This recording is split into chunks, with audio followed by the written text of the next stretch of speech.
용서받을 수 없는 범죄를 저질렀습니다. 저에 대한 모든 혐의를 인정합니다.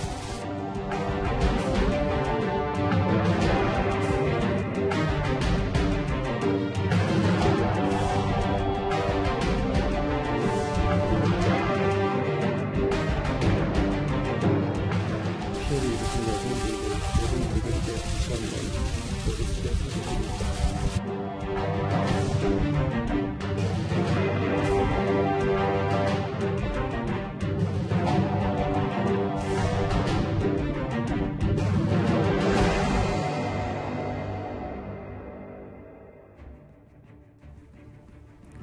이쯤 되면 범죄 집단으로 볼 수밖에 없겠습니다.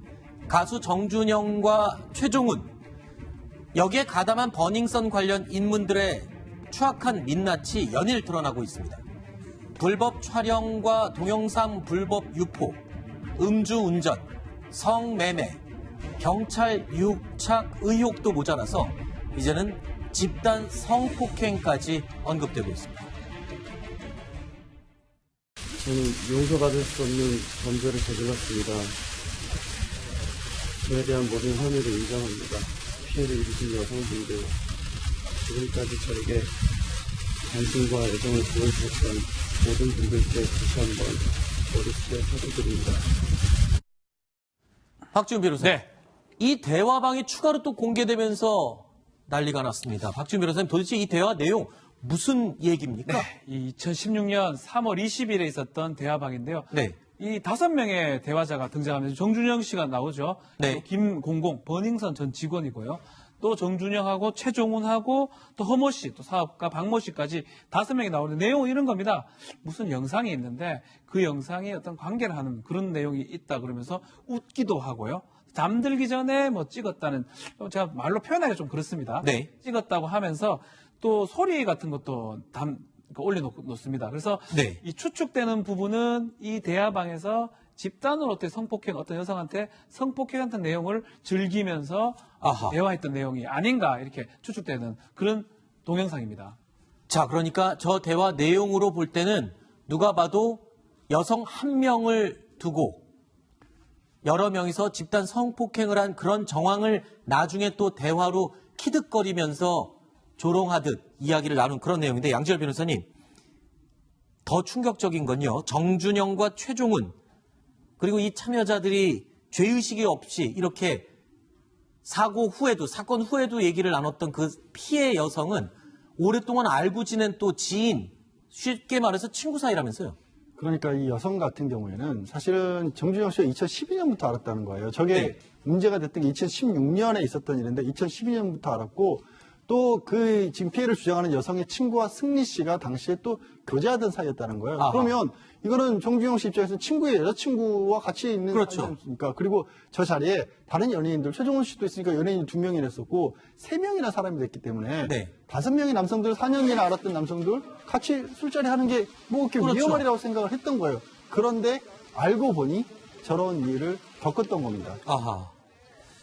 자, 피해자가 말했던 것처럼 이 두 사람은요, 범죄에 예민할 수밖에 없는 연예인이었던 데다가 몇 년 동안 알고 지냈던 사람들이었기 때문에 마음을 놓을 수밖에 없었습니다. 대체 어떻게 술자리가 범죄 현장으로 변했는지 그게 좀 이상합니다. 아니, 그냥 잠들었던 건가요? 왜 저렇게 집단 성폭행으로 발전할 수 있었던 건가요? 그러니까 이 부분은 추가 수사가 필요한데, 사실 이 여성 같은 건 본인이 성폭행의 피해자일지도 모른다는 사실도 모르고 있었어요. 정신을 잃었군요. 네, 정신을 잃었던 겁니다. 어떤 식으로 정신을 잃었는데 일어나 보니까 옷이 없다라는 겁니다. 네. 그러면서 뭐 같이 여러 명이 있으면서 놀리면서 속옷 찾아봐라고 하고, 특히 이제 최종훈 같은 경우는 그 와중에 뭐 성관계를 하자라는 식으로 얘기도 하고, 아하. 그러니까 겨우 상황이 어떻게 된지도 파악하지 못하고 얼마나 또 수치스럽기도 하고 그랬겠습니까? 그렇죠. 이 여성 입장에서는. 그래서 막 정색을 하니까 옷을 주길래 겨우 옷만 차려서 빠져 있고 나왔다는 거예요. 아하. 그러니까 이런 일이 단체 대화방이 공개가 되기 전에는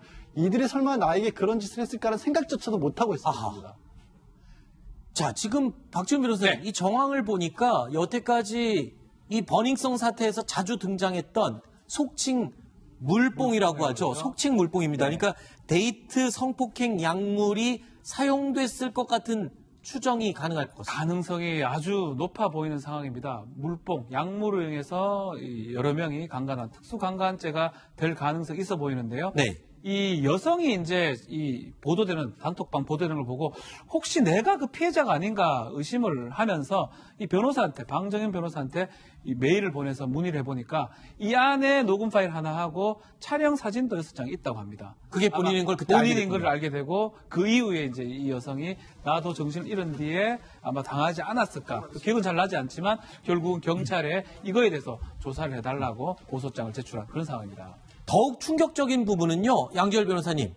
이 일당들이 이러한 성폭행을 저지르기 전부터 이미 계획된 것처럼 미리 다 얘기를 하고 나갔던 정황까지 나왔다고요.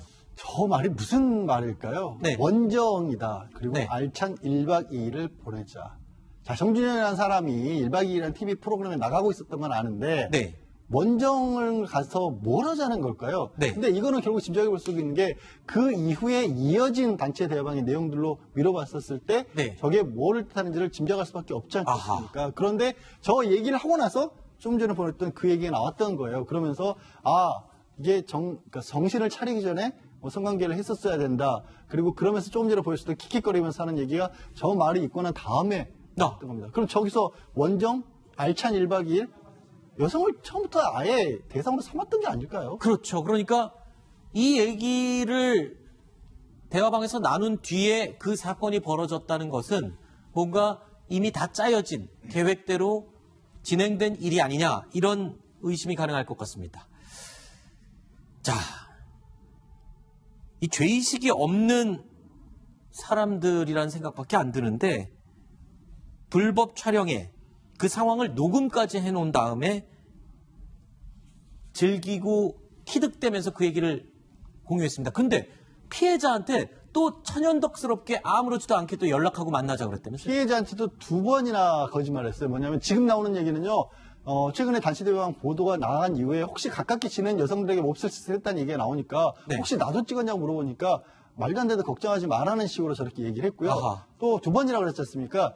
저렇게 사실 첫날 사건이 있었던 다음에도 여성이 뭔가 옷도 안 입고 있었기 때문에 혹시 뭐 좀 좋지 않은 일이 있었던 거 불안했겠죠. 아니야라고 이렇게 전화를 했더니 그런 일 절대로 있을 리 없으니까 아무 걱정하지 말라 만나서 밥이나 먹자라고 멤버들이 직접 먼저 전화를 걸었다라는 거예요. 아하. 그게 여성으로서 철석까지 믿고 있었는데 이런 일이 나온 거죠, 증거가. 자, 정준영은 경찰 조사에서요, 대화방의 불법 영상이 나올 때마다 한숨을 쉬면서 또 나왔냐라고 되물었다고 합니다. 자, 이번 집단 성폭행 의혹에도 과연 그렇게 되물어 볼 수 있을까요? 자, 그런데요. 이쯤 되니까 소식이 궁금한 한 사람이 또 있습니다. 이 모든 의혹의 중심인 승리입니다. 국민 여러분과 주변에서 상처받고 피해받으신 모든 분들께 다시 한번 고개 숙여 사죄드립니다. 제가 어떤 말씀을 드리는 것보다 진실된 답변으로 성실하게 조사에 임하겠습니다. 박지훈 변호사님. 네. 사실 버닝썬 사태가 터지면서 승리 얘기다가 네. 갑자기 어느 순간에 정준영으로 싹 바뀌었습니다. 흐름이. 그래서 다시 짚어보겠습니다. 네. 지금 승리가 피의자로 전환된 지 벌써 40일이 지났는데 의혹은 쏟아지는데 지금 명확한 게 하나도 없습니다. 수사가 도대체 뭐 되고 있는 겁니까? 네, 수사가 여러 다방면으로 진행은 되고 지금 나오고 있는데요. 일단 성매매 알선 부분입니다. 2015년에 외국인 투자자 성접대를 했고 또 2017년 자신의 생일 파티에서 성접대를 했던 부분, 또 2015년도에 크리스마스 성접대 의혹, 일본인 사업가, 이게 성매매 알선 혐의고요. 또 버닝썬 관련해서 횡령이 또 있습니다. 자신이 운영하는 유리홀딩스의 돈을 갖고 변호사 비용으로, 직원 변호사 비용으로 사용했던 그 부분이 있고요.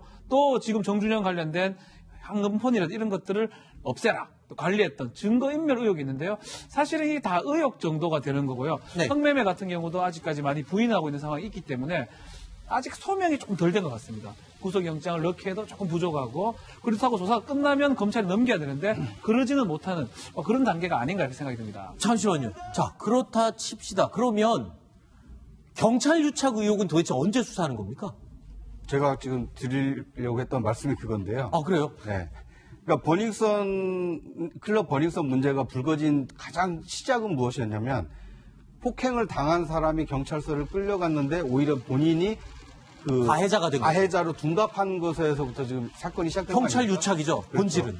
그리고 지금 저 단톡방에서 나왔던 그 새로운 용어 중에 하나가 경찰총장이라는 그렇죠. 생경한 그러니까 이제 나중에 알려진 것은 이제 총경급의 어떤 경찰 간부로 알려져 있는데 윤총경이죠. 윤총경. 그렇죠. 네. 그분과 그러니까 경찰과 과연 이 버닝썬 클럽과의 유착은 지금 어느 정도 수사가 진척이 되고 있는지. 그러니까 국민들이 지금 뭐 그 연예인과 성과 어떤 뭐 성폭행과 그 마약과 이런 굉장히 자극적인 것들로 지금 자꾸 시선이 쏠리고 있는데 이번 버닝썬 사태의 본질은 과연 잘못된 그 행위가 벌어지고 있는 클럽에 대한 단속이 어떤 이 비호 세력 때문에 그 없었던 그 유형화가 됐던 거 아니냐 이것에 대한 것을 명명백백하게 밝히는 것이기 때문에 네. 그거에 대한 어떤 그 수사 진척 사항도 반드시 그 국민에게 소상히 알릴 필요가 있다는 생각이 듭니다. 저희 뉴스탑10은 지금 40일째 되묻고 있습니다. 경찰 유착 수사는 도대체 어떻게 되고 있습니까? 다음 순위로 이어가겠습니다.